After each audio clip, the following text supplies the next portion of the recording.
Red shirt तुरंत ली Bong von को phone करता है, सफेद शर्ट पहनता है और बाहर निकल जाता है। ली बोंग वॉन के घर पर पूछता है क्या हुआ। रेड शर्ट कहता है तुमने भी सुना होगा कि नेविल हाउंड्स ने चाल चल दी है।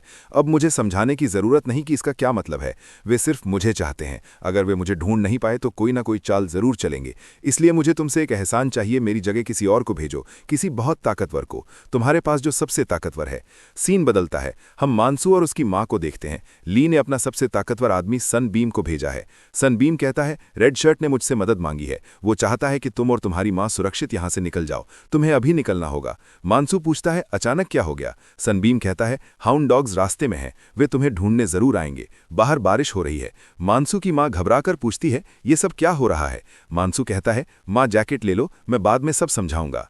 दूसरी तरफ काम्या शिन ने डोजन कंस्ट्रक्शन की मार्केटिंग टीम के किम हानसू को बुरी तरह घायल कर दिया था। वो मौत के करीब था। काम्या शिन किम का आईडी कार्ड पकड़े होता है। काम्या शिन कहता है दिलचस्प है, एक कॉर्पोरेट कर्मचारी के रूप में वेश बदलना इंटरेस्टिंग। किम रोते हुए कहता है मुझे छोड़ दो, जो मुझे पता था मैंने सब बता दिया। लेकिन काम्या शिन नहीं रुकता। क्या रेड शर्ट ने तुम्हें मेरे बारे में कुछ नहीं बताया? ऐसा कैसे हो सकता है कि वो मुझे भूल गया? किम कुछ नहीं बोलता। काम्या शिन कहता है ठीक है, समझ गया, तुम झूठे हो। झूठ बोलने वालों की इस दुनिया में जरूरत नहीं। वो किम का सिर दीवार पर पटक देता है और उसकी आंखें निकालने लगता है। डर के मारे किम चिल्लाता है हाँ, उसने कहा था, मुझे याद है। काम्या शिन कहता है तो फिर मेरा नाम बताओ। जब किम कुछ नहीं बता पाता तो काम्या कहता है अगर कुछ नहीं जानते थे तो नाटक क्यों किया? मुझे बेवकूफ़ बनाने की कोशिश की और मुझे बुरे लोग बिल्कुल पसंद नहीं।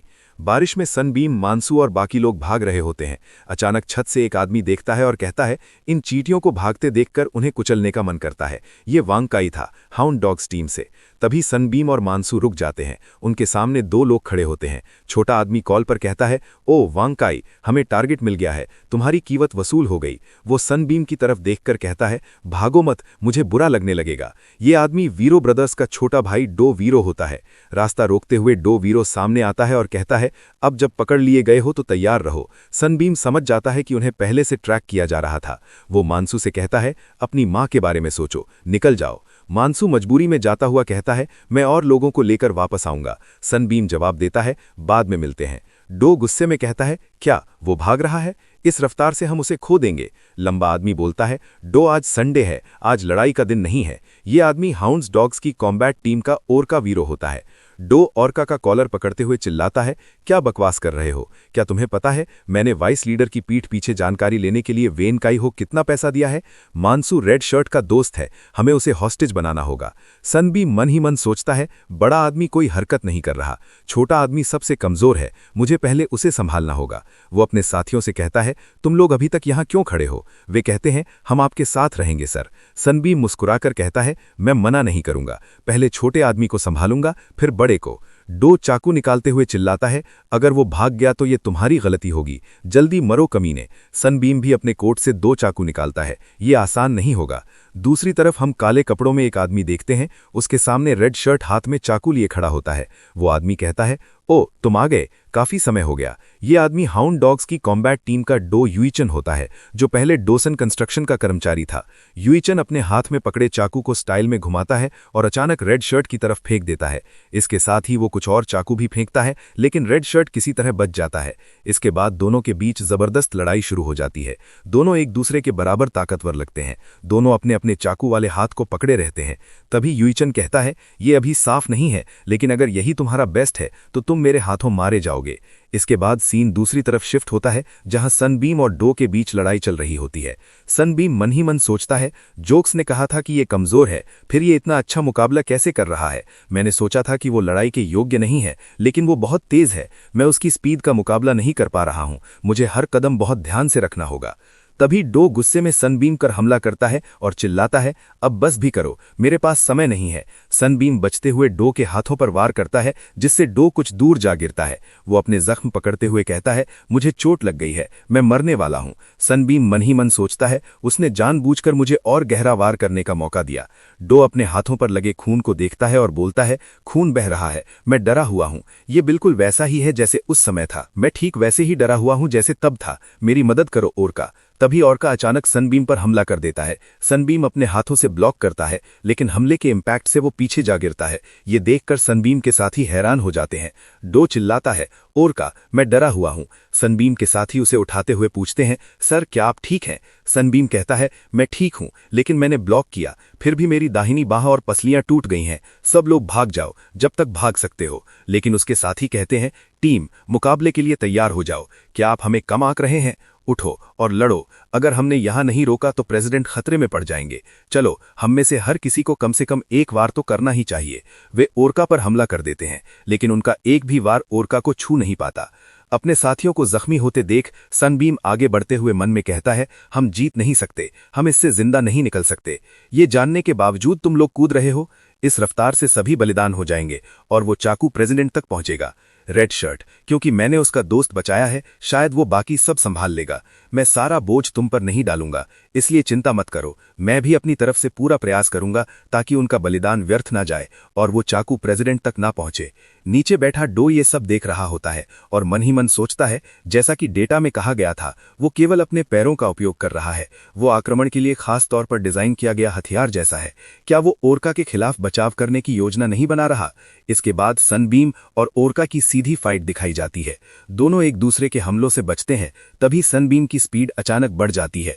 सनबीम कहता है, मेरा शरीर पहले से कहीं ज्यादा हल्का लग रहा है, क्योंकि अंत निकट आ रहा है, इसलिए मैं ऐसे चल रहा हूं जैसे अपने प्राइम टाइम में हूं।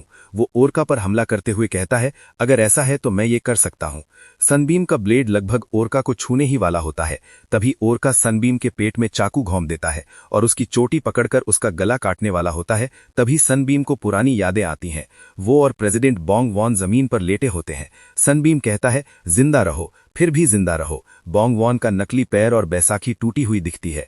बोंग वॉन कहता है, मैं कंपनी और अपने पिता को नहीं बचा पाया, क्या मुझे मरने का अधिकार नहीं है? सनबीम जवाब देता है, जिंदा रहो। बोंग वॉन अपने नकली पैर को देखते हुए कहता है, उस चीज को वापस ले लो, मुझे दो पैरों पर खड़े रहने का कोई अधिकार नहीं है। सनबीम कहता है, फिर भी उठो और खड़े हो जाओ बोंग वॉन। सनबीम की ओर हाथ बढ़ाते हुए कहता है, मैं मर भी नहीं सकता क्योंकि तुम रास्ते में हो, और क्योंकि मैं मर नहीं सकता इसलिए मैं जीऊंगा, तो अपने आंसू पोंछ लो यार। तभी बोंग वॉन का हाथ सनबीम के एक साथी के हाथ में बदल जाता है।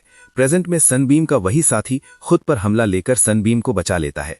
अपने साथी की लाश देखकर सनबीम मन में कहता है, अगर मैंने उस समय अपनी जान दांव पर लगाकर लड़ाई लड़ी होती तो मैं चेयरमैन की रक्षा कर सकता था। कंपनी को ना बचा पाने की कीमत मुझे चुकानी चाहिए। मैं वही गलती दोबारा नहीं करूंगा। कोई कल नहीं है, इसलिए मुझे कोई पछतावा नहीं है। बाकी सब संभाल लिया जाएगा। सनबीम काउंटर अटैक करता है और ओरका के पैर पर वार करने में सफल हो जाता है, लेकिन तभी ओरका सनबीम का सिर धड़ से अलग कर देता है। ओरका डो से कहता है, चलो डो, हमने उस आदमी को पहले ही खो दिया है। डो गुस्से में कहता है, अगर तुमने पहले मदद की होती तो ऐसा नहीं होता। वो अपना चाकू निकालते हुए कहता है, वापस जाने से पहले थोड़ा रुक जाओ, मुझे अभी तक उस कमीने से कुछ हिसाब चुकाना है। अगले सीन में हम बोंग वॉन की नींद खुलती है। वो अपने चश्मे को उठाते हुए कहता है, कितना अजीब है, कुछ तो गलत है। हम रेड शर्ट और यूचिन को फाइट करते हुए देखते हैं। दोनों एक दूसरे की आंखों में देख रहे होते हैं। तभी रेड शर्ट को यूचिन की फाइटिंग स्टाइल में कुछ गड़बड़ लगती है और वो मनी मन सोचता है, ये लड़ने की एक ऐसी विधि है जो हर मूव के साथ उसके फायदे को कई गुना बढ़ा देती है। यूनिक नकली चालों के जरिए वो प्रतिद्वंदी को बार बार गलतियां करने पर मजबूर करता है और फिर एक ऐसे बड़े वार का खतरा पैदा करता है जिससे बच पाना नामुमकिन हो जाता है। अब वो पहले से कहीं ज्यादा स्ट्रांग हो चुका है। तभी यूचिन रेड शर्ट के चाकू को अपने चाकू से ब्लॉक करता है। उसी पल रेड शर्ट उसके गाल पर जोर से एक मुक्का मार देता है। इसके बाद रेड शर्ट फिर से वही मूव इस्तेमाल करने की कोशिश करता है। यूचिन फिर से चाकू से ब्लॉक करता है, लेकिन इस बार वो रेड शर्ट के हाथ को पकड़ लेता है। इसके बावजूद रेड शर्ट फिर उसके गाल पर मुक्का मार देता है, लेकिन इस बार रेड शर्ट के चेहरे पर भी कट लग जाता है।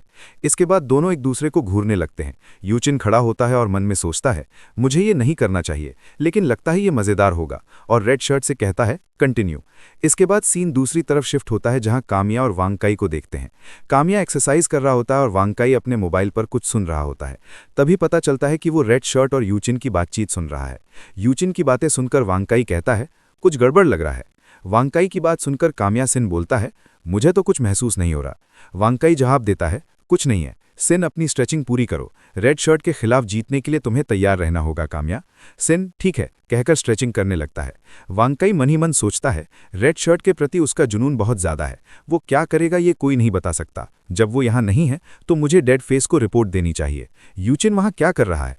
इसके बाद सीन वापस रेड शर्ट और यूचिन पर आता है। वहां दोनों जमीन पर गिरा हुआ एक मोबाइल देखते हैं जो टूट चुका होता है। यूचिन हाथ के इशारे से रेड शर्ट को बताता है, मेरी बातें रिकॉर्ड की जा रही हैं। वेनकाई ने मेरा फोन हैक कर लिया है। हो सकता है तुम्हारा फोन भी हैक हो गया हो। हमारे फोन से छुटकारा पाने के बाद बात करते हैं। रेड शर्ट जवाब देता है, मैंने यहां आते समय अपना फोन फेंक दिया था। मैं तुम्हारी स्किल्स काफी देख चुका हूं। अब बताओ तुमने मुझे यहां क्यों बुलाया? यूचिन अपने चेहरे से खून पोंछते हुए बोलता है, जब मैंने तुम्हें आखिरी बार देखा था तब से तुम काफी स्ट्रांग हो गए हो। मुझे लगा था कि मैं अब तक तुमसे ज्यादा स्ट्रांग हो चुका होऊंगा। सच कहूं तो मुझे उम्मीद नहीं थी कि तुम सच में आओगे। अगर ये जाल होता तो तुम क्या करते? रेड शर्ट जवाब देता है, अगर ऐसा होता तो तुम्हें मेरे घर आकर मुझे चेतावनी देने की कोई जरूरत नहीं होती, और वो भी कोरिया में। यूचिन मनी मन सोचता है, मुझे चीजों का दोबारा मूल्यांकन करना होगा। उसने हाउ डॉग्स को उसकी असली क्षमताओं से कहीं ज्यादा हासिल कर लिया है। यूचिन शांत लेकिन ठोस आवाज में बोलता है, तो फिर ये राहत की बात है। अच्छी खबर यह है कि एक और मिशन पर होने की वजह से टीम लीडर अभी यहां नहीं है। वो कम से कम 1 हफ्ते बाद ही शामिल होगा। फिलहाल पूरी कमान सब टीम लीडर डेड फेस के हाथ में है, और यही कारण है कि हाउ डॉग्स इतने उत्तेजित हैं। सदस्यों का नंबर 1 टारगेट रेड शर्ट है, लेकिन डेड फेस के लिए सबसे बड़ी प्राथमिकता ली बोंग वॉन है। उसका अस्तित्व ही अपने आप में एक अंतर्निहित खतरा है। दोसान और उसकी संपत्ति का वैध वारिस होने के कारण अगर ली बोंग वॉन कोरिया की शक्तियों को एकजुट कर लेता है और विदेशों की एंटी नेवल ताकतों से जुड़ जाता है तो ये हालात को बेहद खतरनाक बना देगा। इसी वजह से डेड फेस और वेनकाई तुम्हारी लोकेशन को बाकी सदस्यों से छिपा रहे हैं। जरा सी भी अवांछित स्थिति पूरे मिशन को पटरी से उतार सकती है। हमें इस आपसी टकराव का पूरा फायदा उठाना होगा। यही एकमात्र मौका है जब टीम लीडर यहां मौजूद नहीं है। इतना कहते हुए यूचिन सिन युग की ओर कुछ उछालता है। अगले ही पल 2 गैजेट सामने आते हैं, एक लोकेशन ट्रैकर और दूसरा सैटेलाइट फोन। इसके बाद रेड शर्ट को गाड़ी चलाते हुए दिखाया जाता है और यूचिन की बातें उसके जहन में गूंजने लगती हैं। अब से मैं इसी से तुमसे संपर्क करूंगा। ट्रैकर केवल काम्या शिन और ओरका की लोकेशन ट्रैक करता है। डो ओरका के साथ रहेगा। बाकी सदस्यों को ट्रैक करना मुमकिन नहीं है। वे बहुत जल्दी सब समझ जाएंगे। रेड शर्ट पूछता है, मुझे समझ नहीं आ रहा तुम मेरी मदद क्यों कर रहे हो? यूचिन ठंडे लहजे में जवाब देता है, तुम्हारे और हाउ डॉग्स के बीच जो हुआ उसका मुझसे कोई लेना देना नहीं है। जैसा कि तुम जानते हो मैं कोरिया और नेविल्स दोनों से नफरत करता हूं, और जब दोनों ही बेकार हों तो मुझे तब ज्यादा सुकून मिलता है जब वे अपनी अपनी कीचड़ भरी खाइयों में खुद ही बर्बाद हो जाएं। रेड शर्ट मनी मन सोचता है, अगर यूचिन की बात सच है तो ये जानकारी बेहद उपयोगी साबित हो सकती है, लेकिन वो अब भी ली बोंग वॉन के खिलाफ गहरी नफरत रखता है। जब तक मुझे पूरा यकीन नहीं हो जाता मैं इस जानकारी को अपने तक ही सीमित रखूंगा। इसके बाद सीन शिफ्ट होता है उस जगह पर जहां पहले सनबीम और ओरका की जबरदस्त लड़ाई हुई थी। वहां मौजूद हर चेहरा गुस्से और तनाव से भरा हुआ है। पिल्जो गुस्से से दहाड़ता है, तुम हरामजादों, अपनी आंखें बंद करो। कुछ लोग फूट फूट कर रो रहे होते हैं और हाउ डॉग्स को कोसते हुए गालियां दे रहे होते हैं। पिल्जो फिर चीखता है, जल्दी करो, इन्हें ढकने के लिए कुछ लेके आओ, पलट जाओ तुम कमबख्तों। तभी कैमरा मनसू पर टिकता है। उसकी आंखें फटी की फटी रह जाती हैं। उसके कानों में सनबीम की आखिरी बात गूंजती है, मैं तुमसे बाद में मिलूंगा। अगले ही पल सनबीम की लाश को उठाकर ले जाते हुए दिखाया जाता है। उसकी हालत देखकर साफ समझ आ जाता है उसके साथ कुछ बेहद भयावह किया गया था। वहां मौजूद हर शख्स का खून खौल रहा होता है। माहौल गुस्से, दर्द और बदले की आग से भर चुका होता है। नामोंग प्रेसिडेंट बोंग वॉन को बुलाता है। बोंग वॉन को सनबीम से हुई आखिरी मुलाकात याद आती है। सावधान रहना सनबीम, हालांकि तुम्हारा उनसे सीधा सामना होने की संभावना कम है। अगर सामना हो भी जाए तो लड़ाई मत करना। सनबीम जवाब देता है, चिंता मत करो प्रेसिडेंट, अब मैं वो नासमझ सनबीम नहीं हूं जो तुम्हारे साथ अंडरपास के नीचे खेला करता था। मैंने अपना गुस्सा काबू कर लिया है। सनबीम की बॉडी को देखकर प्रेसिडेंट बोंग वॉन नामोंग से कहते हैं, नामोंग, पूरे कोरिया में फोन करो। इस बार उन्हें बताओ कि दोसान का ली बोंग वॉन उन्हें ढूंढ रहा है। यूचिन को देखते हैं जो बारिश में बैठा है, जहां वो रेड शर्ट के बीच हुई बात को याद करता है। जहां यूचिन बोलता है, मैंने वो कर दिया है जो अभी मैं कर सकता हूं। तुम मानो या ना मानो, मुझे लगता है कि अभिवादन के लिए इतना काफी है। अब मुझे बताओ, जब मैं कोरिया से दूर था तब क्या हुआ? ली बोंग वॉन के बजाय ली ग्वांग वॉन प्रेसिडेंट कैसे बन गए? तभी बारिश में बैठे यूचिन बोलता है, तो ये हुआ था। तभी डेड फेस को देखते हैं, जहां वेनकाई कॉल पर उसे रिपोर्ट दे रहा होता है। जहां वेनकाई बोलता है, वाइस टीम लीडर यूचिन के फोन का कनेक्शन कट गया था। केवल आवाज से ऐसा लगता है कि रेड शर्ट के खिलाफ लड़ाई छिड़ गई है, लेकिन ये थोड़ा अजीब है। जहां डेड फेस बोलता है, काम्या शिन कहां है? वेनकाई बोलता है, चिंता मत कीजिए, मैं उससे कुछ दूरी बनाए रखकर रिपोर्ट कर रहा हूं। आपकी तरफ हालात कैसे हैं? क्या तैयारियां लगभग पूरी हो गई हैं? डेड फेस की आवाज में झुंझलाहट झलकती है। नहीं, सिर्फ काम्या शिन ही अवज्ञाकारी नहीं है, आज कोई भी आज्ञाकारी नहीं है। ऐसे में उन्हें कोई मूर्खतापूर्ण हरकत करने से रोकना मेरे लिए मुश्किल हो रहा है। वो कुछ लोगों के पास पहुंचता है और कहता है, रुको, मैं जल्द ही कॉल बैक करता हूं। कॉल पर वेनकाई की आवाज आती है, मुझे यूचिन के बारे में क्या करना चाहिए? डेड फेस के सामने खड़ा आदमी व्हीलचेयर पर बैठे एक बुजुर्ग की ओर इशारा करता है। वो वही है जिसे तुम ढूंढ रहे हो। डेड फेस बिना कुछ कहे पैसों की कुछ गड्डियां आगे बढ़ाता है। कॉल पर वो वेंकाई से कहता है, अभी जो हुआ है उसकी पुष्टि करने का कोई तरीका नहीं है। जल्दबाजी में लिया गया फैसला जहर होता है। चीजों पर थोड़ी देर और नजर रखो। Yes sir. कॉल कट हो जाती है। डेड फेस आकर व्हीलचेयर वाले एल्डर के सामने रुकता है। एल्डर शांत स्वर में पूछता है, तुमने इस बुजुर्ग को क्यों ढूंढा?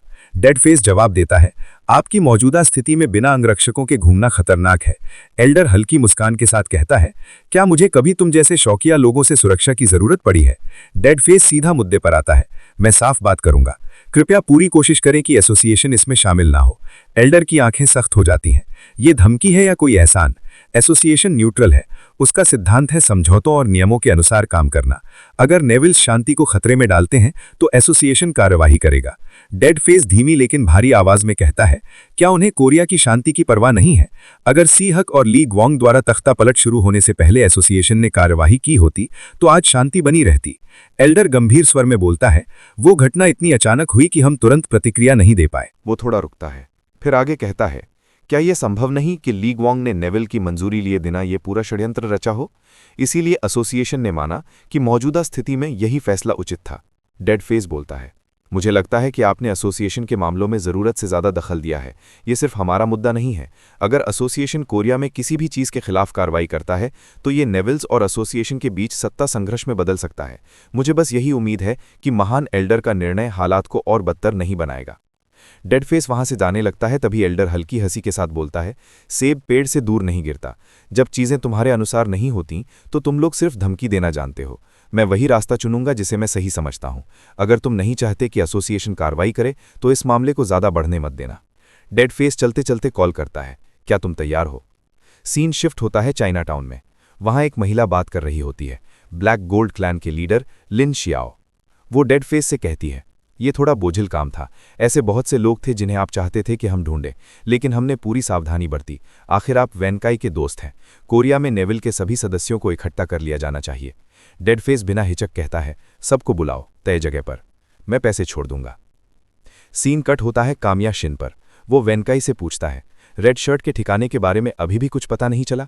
वेंकाई संयम रखते हुए जवाब देता है, अधीर मत हो शिन, हम अपनी पूरी कोशिश कर रहे हैं। कामिया शिन की आवाज़ तेज हो जाती है, तुमने कहा था तुम्हारे कुछ चीनी दोस्त हैं, ब्लैक गोल्ड क्लैन या जो भी, उनके लिए इतना वक्त लगना अजीब है। क्या तुम ये बात जानबूझकर मुझसे छिपा रहे हो? वेंकाई मन ही मन सोचता है, वो फिर से आपक होने वाला है। पैसे मिलने के बाद मैंने डो को जानकारी दी थी, लेकिन इसके साथ ऐसा नहीं कर सकता। ये आदमी किसी बड़ी तबाही को जन्म देगा। वेंकाई शांत स्वर में पूछता है, शिन, हमें सबसे ज्यादा किस चीज से नफरत है? कामिया शिन तुरंत जवाब देता है, धोखा। वेंकाई आगे पूछता है, और दोस्तों से झूठ बोलना? धोखा।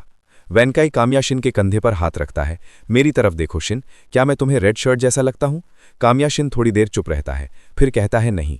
वेंकाई, मुझ पर शक करने के लिए माफ करना। वेंकाई हल्की मुस्कान के साथ कहता है, इट्स ऑल राइट।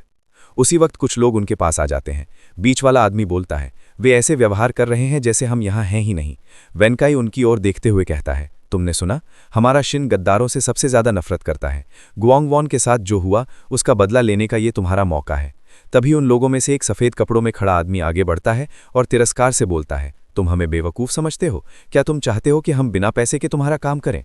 वो मुड़ते हुए कहता है, अगर बस इतना ही है तो मैं जा रहा हूं। वो वहां से जाने लगता है। अगले ही पल कामिया शिन बिजली की तरह कूदकर उसके पास पहुंचता है और उसका हाथ पकड़कर बोलता है, मत जाओ। सफेद कपड़ों वाला आदमी झटके से हाथ छुड़ाने की कोशिश करता है, हाथ छोड़ो, लेकिन कामिया शिन और जोर से उसकी कलाई दबा देता है, तुम अभी नहीं जा सकते।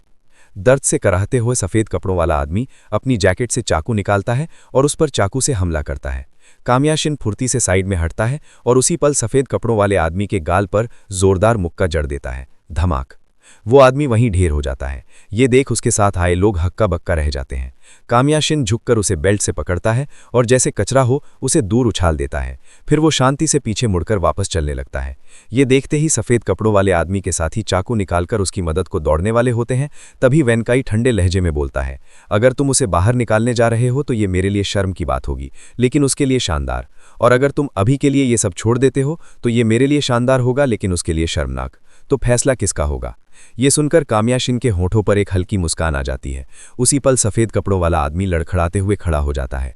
वो चाकू निकालकर गुस्से से दहाड़ता है, कमीने, प्राइसलेस बास्टर्ड्स। वो सीधा कामयाशिन पर टूट पड़ता है, लेकिन कामयाशिन आसानी से उसके चाकू वाले हाथ को पकड़ लेता है।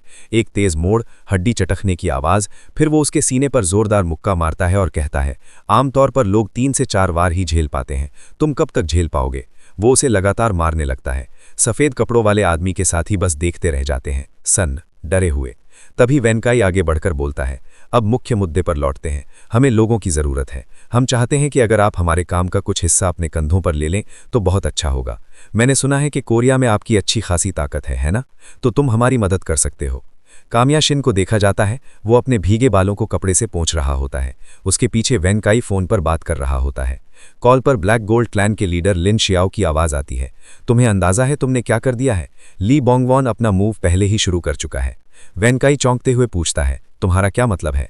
लिन शियाओ गंभीर स्वर में बोलती है, ऐसा लगता है कि तुम्हारे बदसूरत दोस्त की हरकत एक समस्या बन गई है। तुम्हारे उस दोस्त ने उसकी लाश के साथ कुछ किया है और उसी वजह से ये सब हुआ है। वेनकाई कहता है, ओ, तुम्हारा मतलब उस लड़के से है जिसकी चोटी बनी हुई है? लिन शियाओ जवाब देती है, हाँ वही, पोनीटेल वाला एथलीट। उस व्यक्ति ने बोंगवॉन की बिखरी हुई सेनाओं को फिर से एकजुट करने में उसकी भूमिका बेहद अहम थी। अगर वो नहीं होता तो आज ली बोंगवॉन अस्तित्व में नहीं होता। इसी वजह से ली बोंगवॉन ने देश भर में एक आह्वान जारी किया है, जो भी सनबीम को याद करता है वो उसके साथ खड़ा होगा। वे सब अब उसके पक्ष में आ जाएंगे। वेनकाई बोलता है, मैं तुम्हें वापस फ़ोन करता हूँ। Call cut. वो मन ही मन बुदबुदाता है, ये सोचना भी कि वो उस तरह का आदमी था, ये तो पूरी तबाही है। गुस्से में वो फुसफुसाता है, वो कमीना, मैंने उससे कहा था मजाक में ज़्यादा आगे मत बढ़ो, कितना अश्लील है। पीछे खड़ा कामयाशिन सब सुन रहा होता है, लेकिन उसे पूरी बात समझ नहीं आती। वेनकाई तुरंत डेड फेस को कॉल करता है, टीम लीडर, मुझे लगता है चीज़ें बिगड़ चुकी हैं। तभी सीन सनबीम के फ्यूनरल पर जाता है। ली बोंगवॉन लड़खड़ाते कदमों से एक पैर पर खड़ा होकर सनबीम की तस्वीर के सामने आता है। वो सिर झुका देता है, उसके चेहरे पर दुख नहीं सिर्फ आग होती है। तभी सीन दूसरी तरफ शिफ्ट होता है। बोंगवॉन सोफे पर बैठा है, उसके पीछे नामोंग और पिल्जो खड़े हैं। नामोंग रिपोर्ट देता है, वे सब इकट्ठा हो चुके हैं सर। ये मामला नेविल से जुड़ा है, इसलिए हम अपनी सीमा तक ही लोगों को बुला पाए हैं। कमरा आदमियों से भरा हुआ दिखता है। बोंगवॉन धीमे स्वर में कहता है, अच्छा काम किया, कम से कम सबकी आंखें अभी जिंदा है। भीड़ में से पिछली पीढ़ी का जोडियाक रैबिट जो जुनयांग आगे आता है। क्या हम ही सिर्फ 2 जोडियाक बचे हैं? उनमें जरा सी भी वफादारी नहीं। सनबीम ने हमारी कितनी मदद की थी, फिर भी। तभी पिछली पीढ़ी का जोडियाक टाइगर किम बोलता है, वे डरे हुए हैं। अगर सनबीम जिंदा होता तो उन्हें पीटकर घसीटते हुए यहां लाया जाता। रैबिट ठंडी आवाज में कहता है, कोई बात नहीं, अब से मैं उन्हें कभी नहीं देखूंगा, मैं उन्हें पूरी तरह से खत्म कर दूंगा। टाइगर की आंखें सख्त हो जाती हैं। मुझे युद्ध में कभी दिलचस्पी नहीं थी, लेकिन सनबीम के शरीर के साथ जो किया गया है उसके बाद मैं उन्हें नहीं छोड़ूंगा। रैबिट धीरे से कहता है, मुझे लगता है मालिक भी यही महसूस कर रहे होंगे।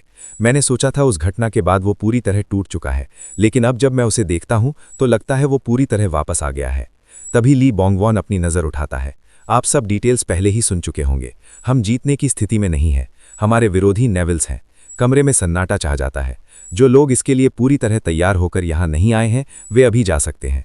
उसी पल सबकी नज़र बोंगवॉन के कटे हुए पैर पर जाती है। वहाँ अब एक नकली पैर लगा हुआ है। बोंगवॉन धीरे धीरे खड़ा होने लगता है। उसके दिमाग में सनबीम की आवाज़ गूंजती है, फिर भी खड़े हो जाओ। अचानक बोंगवॉन दहाड़ता है, सनबीम मर चुका है और हम उससे ज़्यादा अलग नहीं होंगे, इसलिए आसानी से मरने के किसी भी विचार को अभी यहीं दफन कर दो। मैं भी शांति के लिए सिर्फ आंखें बंद करने की योजना नहीं बना रहा। तभी सीन दूसरी तरफ शिफ्ट होता है, जहां यूचिन और डेड फेस को देखते हैं। डेड फेस फोन पर बोलता है, वेनकाई, ली बोंगवॉन की गतिविधियों पर रिपोर्ट दो। वेनकाई की आवाज़ आती है, जैसा कि खुफिया जानकारी में था, बोंगवॉन हमारी ओर बढ़ रहा है। मुझे लगता है वे रास्ते में है। वो पहले ही तुम्हारे और ऑर्का के काफी करीब हैं। संभव है ली बोंगवॉन को हमारी लोकेशन भी पता चल चुकी हो। तभी सीन चर्च में शिफ्ट होता है, जहां ऑर्का और डियो बैठे प्रार्थना कर रहे होते हैं। अचानक कई आदमी दौड़ते हुए अंदर घुसते हैं। पिल्सो चिल्लाता है, जल्दी करो, आगे बढ़ो, देर होने से पहले हमें उन्हें पकड़ना होगा। वेनकई फिर बोलता है, ब्लैक गोल्ड के आकलन के अनुसार रेड शर्ट भी अपनी चाल चल रहा है। तभी रेड शर्ट को कार ड्राइव करते हुए देखते हैं और शायद वेनकई की बात सुन रहा है। उप कमांडर, कुछ ठीक नहीं लग रहा है। ऐसा लगता है जैसे हम पूरी तरह से बेनकाब हो गए हैं। ऐसा लग रहा है जैसे उन्हें हमारी हर जानकारी है। तभी डैड फेस बोलता है, एक संभावना है कि रेड शर्ट तुम्हारी ओर ही आ रहा है। बेस पर तैयार रहो, स्थिति सामान्य हो जाने के बाद हम फिर से मिलेंगे। वेनकई बोलता है, हम पहले से ही तैयार हैं। डैड फेस कहता है, हम जल्द ही वहां पहुंचेंगे, कुछ तो गड़बड़ लग रही है। कामिया सीन को देखते हैं जो अपने चेहरे पर किताब रखे आराम कर रहा होता है। तभी डैड फेस औरका से कहता है, वहां काम पूरा हो जाने के बाद तुरंत बेस पर लौट आएं, मैं तुम्हें 10 मिनट देता हूं। औरका कहता है, यस सर।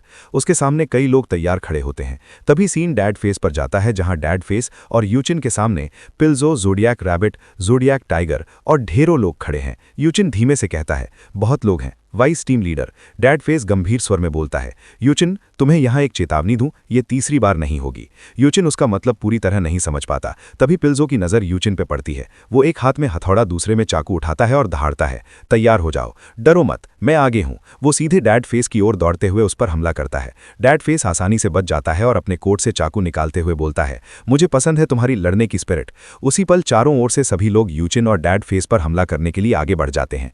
दूसरी तरफ डियो गुस्से में चिल्लाता है, औरका क्या तुम पागल हो गए हो? हम चर्च जा रहे थे, इसलिए तुम कोई हथियार नहीं लाए। तुम ये बकवास कितनी बार कर चुके हो? उसी पल कई लोग एक साथ औरका पर टूट पड़ते हैं। औरका बिना रुके अपने मुक्कों से एक एक कर सबको गिराने लगता है। कुछ ही सेकंड में वो उन पर भारी पड़ने लगता है। तभी बाईं तरफ से एक आदमी चाकू से हमला करता है। औरका बच जाता है, लेकिन दाईं तरफ से दूसरा आदमी उसके चेहरे पर जोरदार किक मार देता है। अब साफ दिखता है ये दोनों हैं न्यू ज़ोडियाक किम हान और मा हानू। दोनों मिलकर औरका पर दबाव बनाते हैं, लेकिन औरका अब भी आसानी से उनका सामना कर रहा होता है। वो एक ज़ोडियाक के चेहरे पर जोरदार मुक्का मारने वाला होता है और तभी उसका मुक्का हवा में ही रुक जाता है। पीछे से कुछ लोग औरका को पकड़ लेते हैं। हमने इसे पकड़ लिया। दूसरी ओर से एक और ज़ोडियाक दौड़ता हुआ आता है। इसे कसकर पकड़ो, हमें प्लान पर टिके रहना है। दोनों ज़ोडियाक हमला करने के लिए आगे बढ़ते हैं। औरका को पकड़े लोग दांत भींचते हुए कहते हैं, मैं तुम्हें जाने नहीं दूंगा, बस थोड़ा और। अगले ही पल औरका दोनों ज़ोडियाक के पैरों को पकड़ता है और उन्हें आपस में जोर से टकरा देता है, धड़ाम। तभी एक न्यू ज़ोडियाक औरका को टैकल करता है और उसके चेहरे को पकड़कर नीचे पटकने की कोशिश करता है, लेकिन औरका दोनों कोट पकड़ता है, उन्हें ऊपर उठाता है और जमीन पर जोर से फेंक देता है। अब औरका बाकी लोगों के सामने अकेला खड़ा है। तभी पीछे से नामोंग औरका की ओर बढ़ता है। वो अपने लोगों से कहता है, तुम लोग पीछे के छोटे मोटे लोगों को संभालो, यहां मैं खुद निपटूंगा। औरका और नामोंग आमने सामने खड़े होते हैं। हवा भारी हो जाती है। सीन शिफ्ट होता है। यूचिन कई लाशों के बीच खड़ा है, उसके हाथ खून से सने हैं। ज़ोडियाक टाइगर बोलता है, तुम्हारे हमले में हमारे लगभग आधे आदमी गिर चुके हैं अंकल, अब आपके हस्तक्षेप का समय आ गया है। फिर वो रुकता है, असंभव, तुम बाकी अंकों के बिना अकेले आए हो, ये बहुत जोखिम भरा है। अचानक ज़ोडियाक रैबिट पीछे से कूदता है और यूचिन के गले को अपने पैरों से जकड़ लेता है। वो यूचिन के चाकू वाले हाथ को भी पकड़ लेता है। यूचिन, इसे अभी रोक दो, अगर तुमने इससे आगे कुछ किया तो मैं तुम्हें माफ नहीं कर पाऊंगा। हम तुम्हें जिंदा छोड़ना चाहते हैं, कम से कम प्रेसिडेंट के लिए। यूचिन एक पल भी नहीं हिचकता। वो झटके से खुद को रैबिट के चंगुल से छुड़ाता है और अपने चाकू को उसके गले की ओर ले जाता है। उसी समय टाइगर दहाड़ते हुए यूचिन की ओर दौड़ता है। यूचिन, लेकिन बहुत देर हो चुकी होती है। यूचिन रैबिट का गला काट देता है, खून छिड़कता है। रैबिट जमीन पर गिर जाता है। अगले ही पल टाइगर यूचिन पर मुक्का मारने के लिए आगे बढ़ता है। यूचिन तेज रफ्तार में टाइगर के पंच से खुद को बचाता है। एक झटके में वो टाइगर की कलाई पकड़ता है, उसका बैलेंस तोड़ता है और उसे जमीन पर गिरा देता है। टाइगर संभल भी नहीं पाता। यूचिन अपना चाकू सीधे उसके चेहरे की ओर ले जाता है। ब्लेड उसकी आंख के एकदम सामने आकर रुक जाता है। यूचिन की आवाज ठंडी और सपाट है, कौन किसे जिंदा छोड़ रहा है? तुम्हें अपनी जगह पता होनी चाहिए। कमजोर लोगों के पास ऐसे विकल्प नहीं होते। ये तुम लोगों ने ही मुझे सिखाया था, क्या तुम भूल गए? टाइगर की आंखों में गुस्सा और घबराहट दोनों है। वो चिल्लाता है, तुम ऐसा कैसे कर सकते हो? क्या तुम भूल गए कि तुम प्रेसिडेंट के एहसानमंद हो? उन्होंने दिवंगत ड्रैगन ह्यूमन की जगह तुम्हारी देखभाल की। ये सुनते ही यूचिन की आंखों में कुछ टूट जाता है। कोई जवाब नहीं, कोई चेतावनी नहीं, बस एक तेज मूव, छपाक। यूचिन टाइगर का गला काट देता है। खून जमीन पर फैल जाता है। टाइगर का शरीर झटके खाता है और फिर निष्क्रिय हो जाता है। आसपास खड़े लोगों के चेहरों पर खौफ जम जाता है। सन्नाटा। यूचिन खून से सना चाकू नीचे करता है और कहता है, भाड़ में गया अंकल। फिर हल्की मुस्कान, फिर भी आपसे दोबारा मिलकर अच्छा लगा। सीन शिफ्ट होता है। कामिया सीन आराम से बैठा है। वेनकई फोन पर बात कर रहा है। तो आखिर वो है कहाँ? दूसरी तरफ लेन श्याओई नहाते हुए दिखती है। पानी की आवाज के बीच शांत स्वर में कहती है, किसी समय उसने हमारा पीछा छुड़ा लिया, अभी उसकी जगह का पता लगाना मुश्किल है। वेनकई बोलता है, इसीलिए मैंने तुम्हें उस पर नजर रखने को कहा था। हमें कम से कम ये तो पता होना चाहिए कि वो हमारी तरफ कब आएगा। लेन श्याओई बिना जवाब दिए कॉल काट देती है। वेनकई फोन को देखता है और बड़बड़ाता है, बदतमीज। कामिया सीन चेहरे पर किताब रखे आराम कर रहा है। उसकी आंखें बंद हैं, यादों में फ्लैशबैक। कामिया सीन, रेड शर्ट, इसका मतलब ये हुआ, क्या तुम हमें धोखा देने वाले हो? रेड शर्ट, बिना झिझक, हाँ, मैं तुम्हें धोखा देने जा रहा हूं। वर्तमान में कामिया सीन हंसता है, धीमी खतरनाक हंसी। मैं आखिरकार तुमसे दोबारा मिलने जा रहा हूं रेड शर्ट। मुझे उम्मीद है कि तुम नहीं बदले होगे। अपने चेहरे से वो घमंडी भाव मिटा दो ताकि मैं उसे बुरी तरह कुचल सकूं। हम रेड शर्ट को ड्राइव करते हुए देखते हैं, उसकी आंखों में ठंडा फोकस। दूसरी ओर पिल्जो के सामने उसका अपोनेंट, डेड फेस के सामने उसका अपोनेंट ऑर्का को देखते हैं। प्रेसिडेंट ली बोंग वॉन खिड़की के पास खड़ा है। पीछे से एक आदमी पास आता है। प्रेसिडेंट, मैनेजर और चीफ ने योजना के अनुसार अपने हमले शुरू कर दिए हैं। बांग वॉन बिना पीछे देखे शांत स्वर में, ठीक है। एक पल की चुप्पी, फिर वो बोलता है, अगर रेड शर्ट को छोड़ दें तो पिल्जो और नामोंग कोरिया के सबसे मजबूत हत्यारे हैं। अब सब कुछ उन पर निर्भर करता है। सीन शिफ्ट होता है। डेड फेस वर्सेस पिल्जो, दोनों आमने सामने। पिल्जो अपने हथौड़े को घुमाते हुए डेड फेस पर झपटता है। धड़ाम। डेड फेस एक कदम पीछे हटता है और हमला बचा लेता है। दूसरा वार, तीसरा वार, हर बार डेड फेस बच निकलता है। पिल्जो मन ही मन, वो सच में मुझसे थोड़ा तेज है। गुस्से में वो अपना चाकू निकालता है और झटके में हमला करता है। डेड फेस फिर पीछे हटता है। पिल्जो हथौड़े से सीधा वार करता है। डेड फेस अपने चाकू से ब्लॉक कर लेता है। पिल्जो की आंखें सिकुड़ जाती हैं। उसकी रिफ्लेक्स कोई मजाक नहीं है। वो डेड फेस के चेहरे पर घुटने से हमला करता है। डेड फेस उसे भी अपने हाथ से रोक लेता है। तभी पिल्जो एक हाथ जमीन पर रखता है और बिजली की रफ्तार से दूसरे पैर से किक करता है। डेड फेस फिर बच जाता है। पिल्जो दांत भींचते हुए कहता है, धिक्कार है। वो बहुत तेज दिमाग वाला है। कभी सोचा नहीं था कि एक दिन स्पीड में मैं पीछे रह जाऊंगा। तुम उम्र को मात नहीं दे सकते, है ना? उसकी सांसें हैवी हो जाती हैं।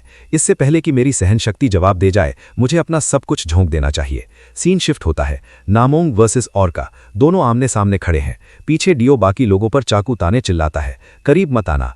अगले ही पल फाइट शुरू हो जाता है। ऑर्का नामोंग पर सीधा पंच मारता है। नामोंग नीचे झुककर बचता है और ऑर्का के छाती के साइड में पंच जड़ देता है। ऑर्का का चेहरा कोई फर्क नहीं। नामोंग दूसरे हाथ से उसके गाल पर पंच मारता है। धप। नकल्स पूरी ताकत से लगते हैं, फिर भी ऑर्का हिलता तक नहीं। वो मुंह में आया खून थूकता है और हाथ से अपना मुंह पोंछता है। अब तक ऑर्का ने एक भी गंभीर हमला नहीं किया। दूर से डियो मन ही मन सोचता है, वो चश्मे वाला आदमी आखिर है कौन? मेरी सोच से कहीं ज्यादा स्ट्रांग है वो। उन जोडियाक या जो भी हैं, उनसे बिल्कुल अलग लेवल पर है। मैंने सोचा था कि अगर मैं बस अपने हथियार ले आऊं तो सब जल्दी खत्म हो जाएगा। अगर हम इसे हार गए तो मैं तुम्हें कभी माफ नहीं करूंगा। ऑर्का, वो पलटकर अपने चाकू से दो लोगों पर हमला कर देता है। नामोंग ऑर्का के वार से बचते हुए उसे एक पंच मारता है। तभी ऑर्का अचानक नामोंग के कोट को मजबूती से पकड़ लेता है। नामोंग ऑर्का के चेहरे पर पूरा जोर लगाकर एक पंच मारता है। धप। ऑर्का पंच खाता है लेकिन हिलता नहीं। उल्टा वो दूसरे हाथ से भी नामोंग का कोट पकड़ लेता है। उसकी आंखों में ठंडी चेतावनी, पकड़ लिया, अब तुम भाग नहीं सकते। अगले ही पल धमाक, ऑर्का सीधे नामोंग के सर पर जोरदार हेडबट मारता है। आसपास खड़े लोग सन्न रह जाते हैं। ऑर्का नामोंग के कॉलर को पकड़कर उसे ऊपर उठाता है और धड़ाम से उसके पेट में भयानक किक मारता है। नामोंग की सांस टूट जाती है। फिर भी वो ऑर्का की कमर को पूरी ताकत से जकड़ लेता है। ऑर्का गंभीर आवाज में, विरोध करना बंद करो, मैं इससे ज्यादा हिंसा नहीं बढ़ाना चाहता, तो बस एक ही बार में इसे खत्म कर दो। वो नामोंग को उठाकर जमीन पर पटक देता है, लेकिन गिरते वक्त नामोंग ऑर्का की कॉलर को पकड़ लेता है, दांत भींचकर, तुम मेरे साथ क्यों नहीं आते? वो ऑर्का को भी अपने साथ गिराने की कोशिश करता है, लेकिन ऑर्का अपनी जगह से हिलता तक नहीं।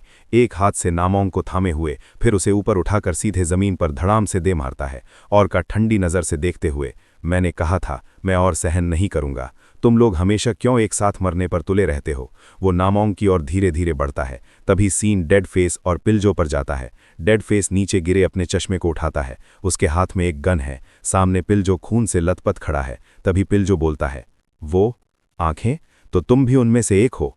आप जैसे व्यक्ति से आमने सामने मुकाबला करना मेरे लिए सम्मान की बात है। डेड फेस चश्मा पहनते हुए, तुम में दम है। मुझे पता ही नहीं था कि कोरिया में अभी भी इतने कुशल लोग मौजूद हैं। लड़ने का तुम्हारा अनोखा तरीका मुझे यूई चान की याद दिलाता है। मुझे ये पसंद है। अचानक डेड फेस गन पिल्जो पर तान देता है, लेकिन तुमने कुछ ऐसा देख लिया है जो तुम्हें नहीं देखना चाहिए था। तभी सीन वेनकाई पर शिफ्ट होता है। वेनकाई फोन को घूरता है, मैं किसी से संपर्क क्यों नहीं कर पा रहा हूं? तो वे आखिर हमारे साथ कब जुड़ेंगे? तभी कामिया शिन धीरे से उठता है। वो वेनकाई के पास से सीधे आगे बढ़ जाता है। वेनकाई चकित, क्या हुआ शिन? लेकिन शिन का चेहरा पहले से कहीं ज्यादा गंभीर है। तभी सीन प्रेसिडेंट ली बोंग वॉन पर जाता है। बोंग वॉन खामोशी से खड़ा मन ही मन सोचता है, मैनेजरों को मेरी उम्मीद से कहीं ज्यादा तेजी से पीछे धकेला जा रहा है। इस समय मैं बस यही आशा कर सकता हूं कि वो वहां का काम जल्दी से निपटा ले। हम बूढ़े लोग आपको ज्यादा समय नहीं दे सकते, लेकिन शायद यही आपके लिए काफी हो। ये मेरी बेशर्मी है, लेकिन मैं एक बार फिर आप पर भरोसा कर रहा हूं। कामिया शिन और वेनकाई आमने सामने खड़े हैं। तभी उनके सामने रेड शर्ट दिखाई देता है। उसके हाथ में लोडेड गन है। कमरा एक पल में सन्नाटा बन जाता है। रात की रोशनी से जगमगाता हुआ पूरा शहर ऊंचाई से उस नज़ारे को एक लड़की खामोशी से देख रही है, धीमी आवाज़ में। कोरिया एक ऐसा देश था जहां रात का नज़ारा बेहद खूबसूरत हुआ करता था। उसके बगल में एक आदमी बेफिक्री से बर्गर खा रहा है, मुंह भरे हुए। जल्दी करो, हमारे पास ज़्यादा समय नहीं है। आगे कुछ और लोग तेज़ी से चलते हुए लड़की को पीछे छोड़ देते हैं। लड़की थोड़ा रुकते हुए, अरे थोड़ा रुको। तभी बीच में चल रहा आदमी पीछे देखे बिना बोलता है, ये सब युग जॉन का एहसान है, हमें बस हाउ डॉग्स को पीछे हटाना है, बाकी का निपटारा एसोसिएशन खुद कर लेगी। चलो चीज़ों को आसानी से निपटाते हैं। कैमरा उन सब पर टिकता है। ये लोग एसोसिएशन की एनफोर्समेंट टीम ब्लू हॉक के सदस्य हैं।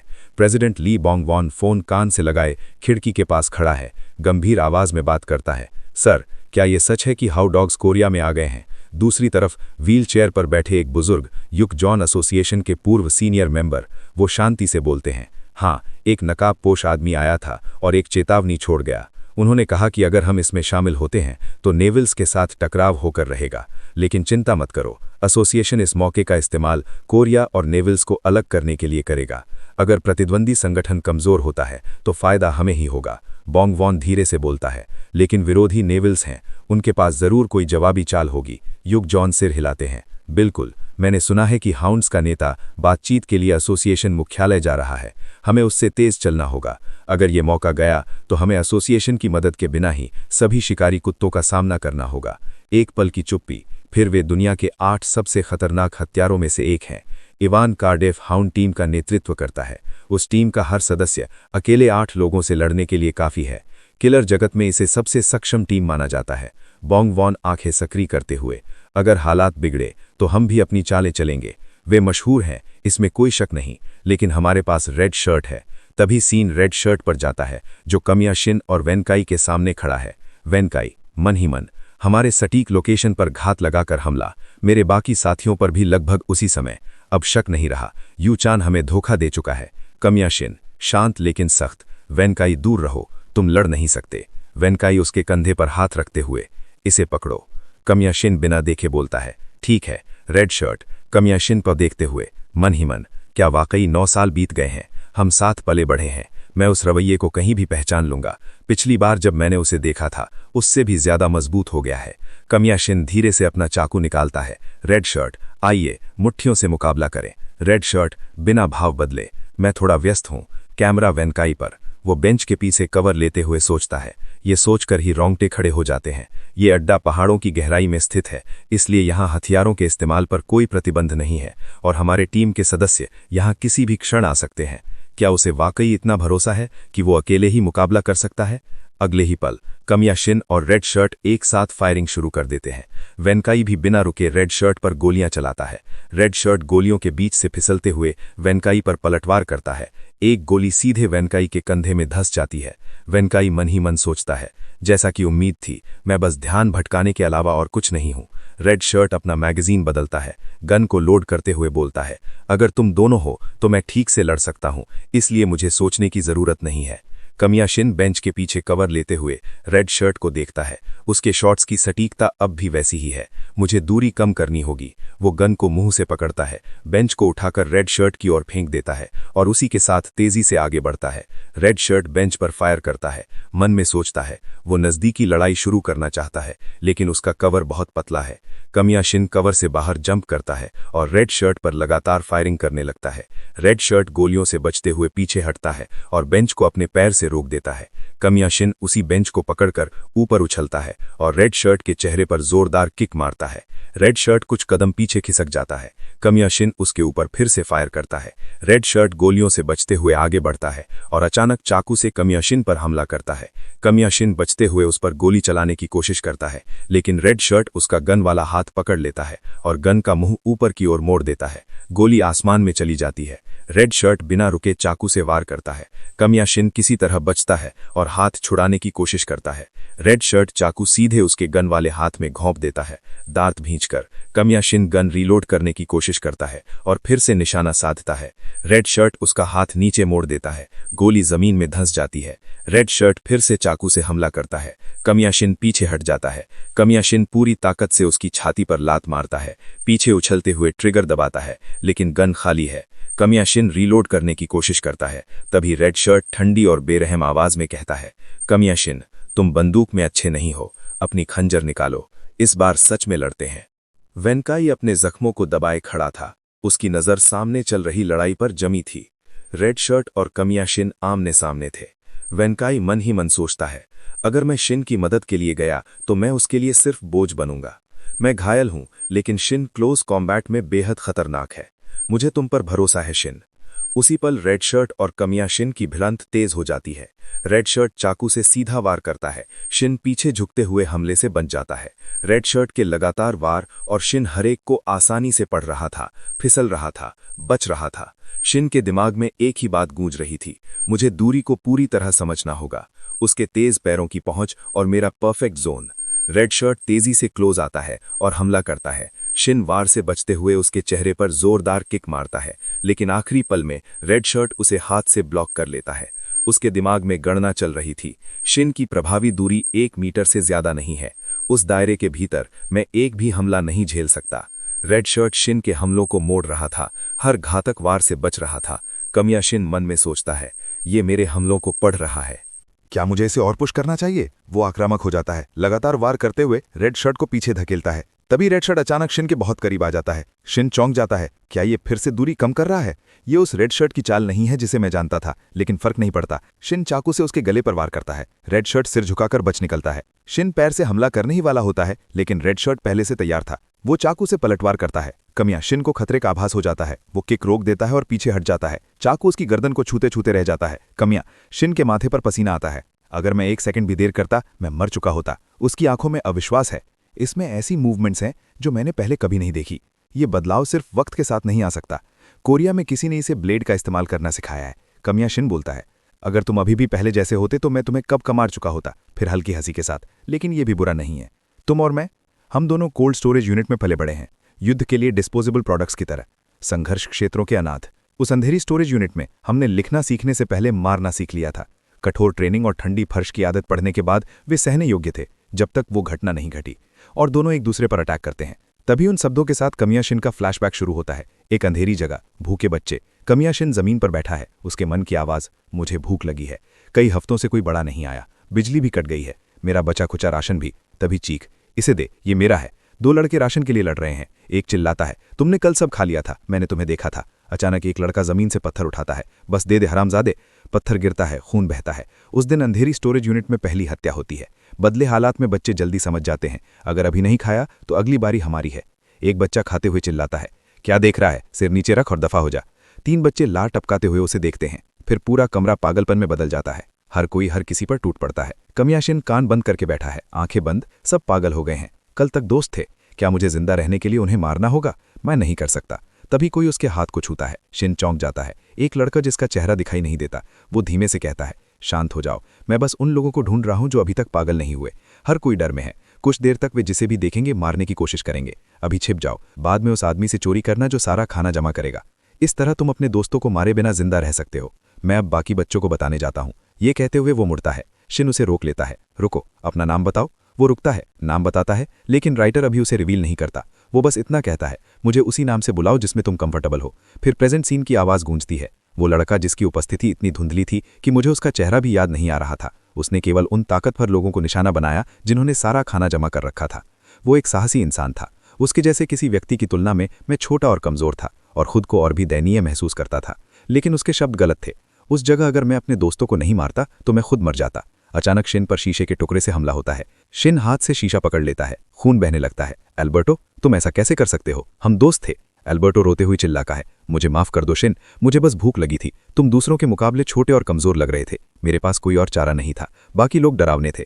शिन की आंखें ठंडी हो जाती हैं। ये मेरे कमजोर दोस्त की गलती नहीं थी, उसके पास कोई और विकल्प नहीं था। और उसी पल शिन अपने दोस्त को मार देता है। मुझे अपने दोस्त की पैंट में खाने की कोई चीज मिली। ये 1 हफ्ते में मेरा पहला भोजन था। मैंने अपने आत्मग्लानि के साथ जो भोजन निगला, ये मेरे द्वारा अब तक चखी गई किसी भी चीज से ज्यादा मीठा और स्वादिष्ट था।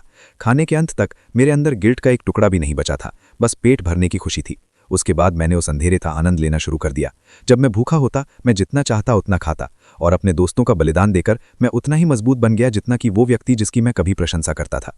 ऐसे भी बहुत से कायर थे जिन्होंने अपना सारा भोजन त्याग दिया और भूखे मरना पसंद किया। वे मुझे मेरे पुराने रूप की याद दिलाते थे, जो बेहद गुस्सा दिलाने वाला था। लेकिन मुझे ये स्वीकार करना होगा कि मुझे ये देखना अच्छा लगता था कि सब कुछ एकदम परफेक्ट था, सिवाय उस एक व्यक्ति के जो अब भी मुझे नीचा समझता था। वो लड़का शिन से कहता है, तुम्हारे पास जो राशन है वो सबके साथ बांटो, मैं तुम्हारे 3 दिन का खाना नहीं छूऊंगा। वो राशन आगे बढ़ाता है, इसे ले लो। शिन ठंडे स्वर में बोलता है, मैंने तुम्हें वो दिया है जो 3 दिन का खाना काटने के बाद बचा था। लड़का जवाब देता है, 3 लो और चले जाओ, ये तुम्हारे लिए बेहतर होगा। शिन मुस्कुराता है, तुम पाखंडी कमीने। और तुमने अपना नाम क्या बताया था? पता नहीं क्यों मुझे तुम्हारा चेहरा याद नहीं आ रहा है। तुम्हारा वो चेहरा मुझ पर इस तरह से नीचा देख रहा है जैसे तुम्हें पूरा अधिकार हो। मैं इसे कुचलने से पहले बस एक बार देखना चाहता था। शिन और वो लड़का दोनों हाथों में कांच के टुकड़े पकड़ लेते हैं, एक दूसरे पर झपटने ही वाले होते हैं। तभी दरवाजे की तरफ से आवाज आती है। ये कैसी आवाज है? क्या दरवाजे से नहीं आ रही? दोनों पलट कर देखते हैं। दरवाजा खुलता है, तेज रोशनी अंदर घुसती है, दरवाजा पूरी तरह खुल जाता है। कुछ बड़े लोग हाथों में गन लिए खड़े हैं। ये क्या? ये तो बच्चे लग रहे हैं। शायद इन्हें किडनैप किया गया था। आतंकियों ने हवाई हमले के दौरान इन्हें यहाँ छोड़ दिया होगा। ये बच्चे कितने समय से यहाँ बंद हैं? शिन की नज़र एक आदमी के हाथ पर जाती है, बिच्छू का टैटू, वही निशान जो हाउ डॉग्स के हर मेंबर के पास होता है। वो आदमी पूछता है, तुम दोनों यहाँ क्या हुआ? और उसी पल शिन को याद आता है एक जाना पहचाना चेहरा जिसे मैंने बचपन से देखा था। एक ऐसा व्यक्ति जो हमेशा पृष्ठभूमि में मंडराता रहता था, एक परछाई की तरह जीवन जीता था। जिस बच्चे को मैंने महत्वहीन समझकर नजरअंदाज कर दिया था, जिसकी मैंने अंधेरे में इतनी प्रशंसा की थी। कमियां शिन को नीचा दिखाने वाला और कोई नहीं बल्कि रेड शर्ट ही था। शिन उसकी शक्ल को देख रहा होता है, जैसे अतीत और वर्तमान एक साथ टकरा रहे हों। तभी कमियां शिन बोलता है, उस दिन के बाद से मैं हमेशा सोचता था, अगर हमारी मदद थोड़ी देर से आती, हम में से कौन इस समय जीवित होता। आज मुझे इसका जवाब ढूंढना ही होगा। शिन चिल्लाते हुए रेड शर्ट पर चाकू से हमला करता है। रेड शर्ट तुरंत चाकू से ब्लॉक कर लेता है। अगले ही पल शिन हाथ से रेड शर्ट के गाल पर वार करता है। रेड शर्ट बचने की कोशिश करता है, लेकिन गाल पर हल्का सा कट लग जाता है। रेड शर्ट मन में सोचता है, वो और भी ज्यादा हिंसक हो गया है, तो क्या वो जोखिम उठाने को तैयार है? रेड शर्ट शिन के चेहरे पर चाकू से हमला करने वाला होता है। शिन मन में बोलता है, बेहतर है तुम सीरियस होकर लड़ो, तुम्हारा ब्लेड बहुत शांत है, मैं तुम्हारा असली रूप बाहर निकालूंगा। रेड शर्ट का चाकू शिन के चेहरे के बेहद करीब होता है, लेकिन शिन आखिरी पल में खुद को बचा लेता है। वेनकाई जो बेंच के पीछे छिपकर गन रीलोड कर रहा है, वो मन में बोलता है, कमियां शिन, उसने सिर्फ रेड शर्ट को खत्म करने के लिए 9 साल तक ट्रेनिंग ली है। मेरे पास उस पर भरोसा करने के अलावा और कोई विकल्प नहीं। जिन वर्षों का इंतजार शिन ने किया है, आज इसी क्षण में उसका फल मिलेगा। रेड शर्ट शिन पर हमला करता है। शिन पीछे झुककर बचता है और पलटकर रेड शर्ट पर चाकू से वार करता है। रेड शर्ट ब्लॉक करता है। शिन तुरंत हाथ से हमला करता है। रेड शर्ट हल्के कट के साथ बच जाता है। अचानक शिन पैर से रेड शर्ट के पैर पर वार करता है। रेड शर्ट इसे भी बचा लेता है। शिन स्पीड में चिल्लाते हुए लगातार हमला करने लगता है। रेड शर्ट मन में सोचता है, मैं उसकी रफ्तार में बह नहीं सकता, मैं ठीक वैसे ही लड़ूंगा जैसे मुझे सिखाया गया है। रेड शर्ट चाकू से हमला करता है। शिन बचते हुए रेड शर्ट के सीने पर जोरदार किक मारता है। रेड शर्ट हल्का पीछे जाता है। शिन तुरंत दूसरी किक मारता है। रेड शर्ट बच जाता है। रेड शर्ट मन में बोलता है, उसकी मूवमेंट्स बड़ी हो रही हैं, वो उत्तेजित हो रहा है, उसकी हरकतें और भी व्यापक होती जा रही हैं, वो खुद को खुला छोड़ रहा है। अचानक रेड शर्ट शिन के पेट पर चाकू से हमला करता है। शिन को गहरा कट लगता है, लेकिन शिन रुकता नहीं। वो अपने हाथों को ब्लेड की तरह इस्तेमाल करता है और रेड शर्ट पर वार करता है। रेड शर्ट बचने की कोशिश करता है, लेकिन पूरी तरह नहीं बचता। उसके सीने पर कट लग जाता है। दोनों थोड़ा पीछे हट जाते हैं। कमियां शिन की आंखों में खतरनाक चमक है। रेड शर्ट उसे देखते हुए मन में बोलता है, तुम मुझे मारने के लिए अपने शरीर का बलिदान करने को तैयार हो, है ना? तभी रेड शर्ट को अतीत याद आता है। वो खुद बिना शर्ट हाथ में चाकू पकड़े खड़ा है, थका हुआ, सांसें भारी। उसके सामने एल्डर युगजोन खड़े हैं, टोपी ठीक करते हुए। वे कहते हैं, तुम बहुत जल्दी उत्तेजित हो जाते हो। तुम ऐसे नहीं लड़ सकते, रेड शर्ट पूछता है। ऐसा लगा जैसे आपको पहले से पता था मेरा ब्लेड कहाँ जाएगा। आपने वो कैसे किया? एल्डर हंसते हैं। तुम मुझसे क्या पूछ रहे हो बच्चे?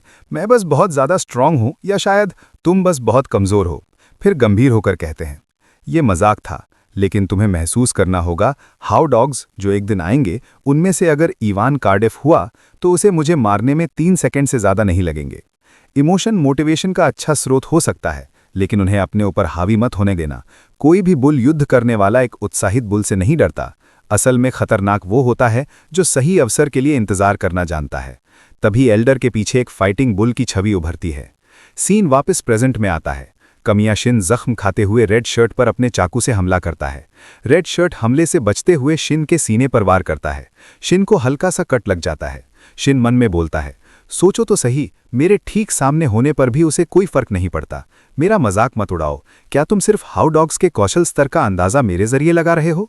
रेड शर्ट, मुझे लगा कि आखिरकार हम सचमुच एक दूसरे का सामना कर रहे हैं, लेकिन ऐसा लगता है तुम्हारी नज़रों में वो व्यक्ति मैं नहीं था। तभी रेड शर्ट शिन पर हमला करने के लिए बढ़ता है। शिन के पीछे इवान कार्डिफ की छवि उभरती है। ऐसा लगता है जैसे रेड शर्ट शिन को नहीं, इवान कार्डिफ को देखकर लड़ रहा हो।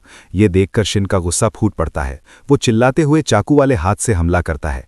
रेड शर्ट बच जाता है और शिन के पैर पर कट लगा देता है। शिन तुरंत दोबारा हमला करता है। रेड शर्ट पीछे झुककर बचता है। शिन एक हाथ जमीन पर टिकाता है और जोरदार किक मारता है। रेड शर्ट अपने दोनों हाथों से ब्लॉक करता है। दोनों का बैलेंस एक पल के लिए बिगड़ता है। शिन तुरंत चाकू से वार करता है। रेड शर्ट बचते हुए उसके कंधे में चाकू घोंप देता है। शिन जख्म खाने के बावजूद पंच मारता है। रेड शर्ट बचता है और शिन के पैर पर एक और कट लगा देता है। शिन जख्मों के बावजूद आगे बढ़ता है और मन में चिल्लाता है, आगे बढ़ो, जितना काटना है काट लो, मैं इसे 10 गुना लौटाऊंगा। रेड शर्ट लगातार कई हमले करता है और शिन के शरीर पर कई कट लग जाते हैं, लेकिन शिन अब भी उस तक पहुंच नहीं पा रहा। गुस्से में खुद से चिल्लाता है। वो बेतहाशा हमले करने लगता है, जहां हर वार के साथ वो खुद और ज्यादा जख्मी होता जाता है। तभी रेड शर्ट शिन के चेहरे पर चाकू से वार करता है और उसी पल शिन को स्टोरेज यूनिट वाला दिन याद आ जाता है, जब उसके दोस्त उस पर हमला कर रहे थे। शिन रेड शर्ट के चाकू को अपने हाथ से पकड़ लेता है और ब्लेड सीधे उसकी हथेली के पार निकल जाता है। शिन रेड शर्ट का हाथ कसकर पकड़ लेता है, जिससे रेड शर्ट हैरान रह जाता है। शिन जोरदार पंच मारने जाता है और बोलता है, ये पहुंच जाएगा रेड शर्ट। लेकिन जैसे ही पंच चेहरे के पास आता है, रेड शर्ट बचते हुए अपने घुटने से शिन के चेहरे पर वार करता है। शिन पीछे की ओर फेंका जाता है और ये देखकर वैनकाई चिल्ला उठता है। जमीन पर गिरा हुआ शिन स्टोरेज यूनिट के शब्द याद करता है और मन में बोलता है, अतीत के उस दिन में अब भी फंसा हुआ, क्या मैं अकेला था? रेड शर्ट के सामने शिन को गिरा हुआ देखा जाता है।